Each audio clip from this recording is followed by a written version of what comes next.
کیا آسمان کے 1/3 فرشتے لوسیفر کے ساتھ زمین پر گرا دیے گئے تھے؟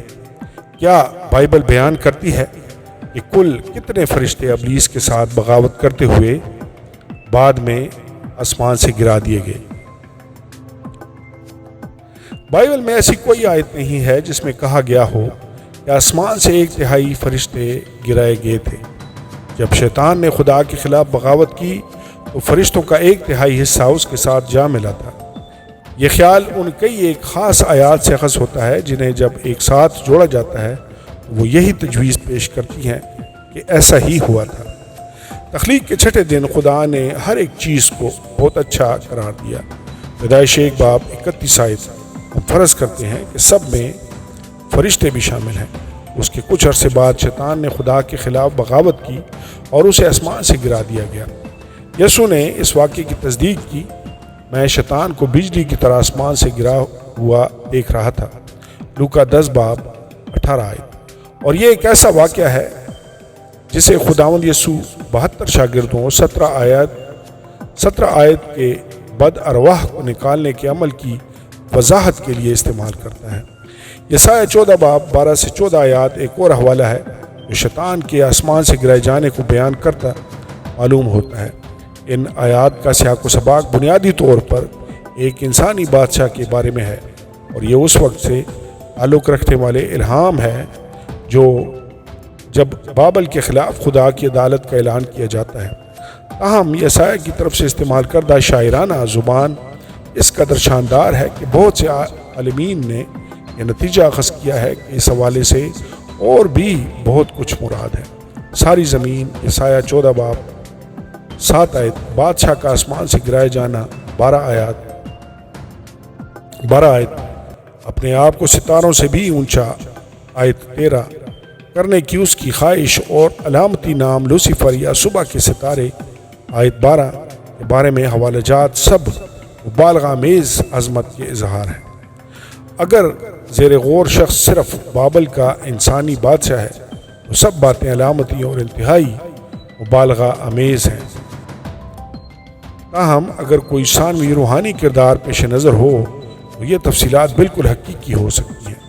خدا بابل کے بادشاہوں یعنی انسانی بادشاہ اور اس کے روحانی حاکم دونوں ہی کے خلاف عدالت کا اعلان کر رہا ہے جو اس انسانی بادشاہ کو طاقت دیتا ہے۔ بابل پیدائش کی کتاب سے لے کر مکاشفہ کی کتاب تک بغاوت کی علامت رہا ہے۔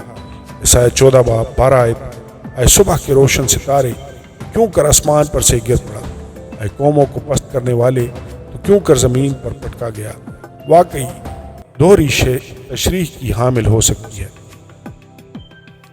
مزید برآں مکاشفہ کی کتاب بیان کرتی ہے کہ میں نے آسمان سے زمین پر ایک ستارہ گرا ہوا دیکھا۔ مکاشفہ 9:1 آیت، اس ستارے کو اتھا گڑھے کی کنجی دی جاتی ہے اور وہ اذیت دینے والی ٹڈیوں کے ایک گروہ کو چھوڑنے کے لیے آگے بڑھتا ہے۔ مکاشفہ 9:2-11 آیت۔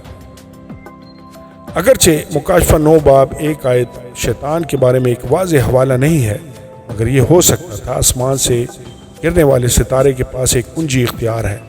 اس کے پاس اختیار کا ہونا کسی طور پر بھی حیران اور پریشان ہونے والا مسئلہ نہیں ہے اور وہ اس کنجی کو زمین پر دہشت پھیلانے کے لیے استعمال کرتا ہے۔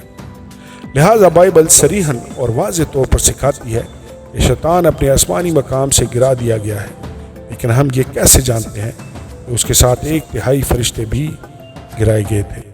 مکاشفہ 12:3-4 آیات وہ حوالہ ہے جو اس خیال کی بہترین تائید کرتا ہے کہ شیطان نے بغاوت میں اپنے ساتھ 1/3 فرشتوں کو بھی شامل کر لیا تھا۔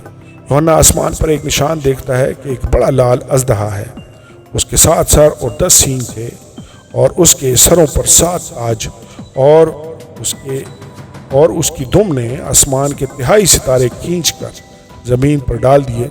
اس کے بعد یوحنا بیان کرتا ہے کہ اژدہا کو زمین پر پھینک دیا گیا تھا اور وہ اس کی شناخت یقینی طور پر اس بڑے اژدہا یعنی اس پرانے سانپ کے طور پر کرتا ہے جو ابلیس اور شیطان کہلاتا ہے اور سارے جہان کو گمراہ کر دیتا ہے۔ مکاشفہ 12:9 آیت۔ تاہم اژدہا کو اکیلے زمین پر نہیں پھینکا گیا تھا، اس کے فرشتے بھی اس کے ساتھ گرا دیے گئے تھے۔ 9 باب 9 آیت۔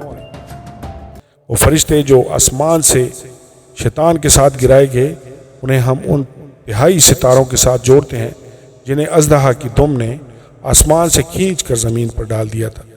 اگر مکاشفہ 12 باب 4 آیت کے ستارے واقعی 9 آیت میں درج شیطان کے فرشتوں کا علامتی حوالہ ہے تو ہمارے پاس گرائے گئے ان فرشتوں آسمانی گروہ کی تعداد کا حوالہ ہے جنہوں نے شیطان کی پیروی کی تھی۔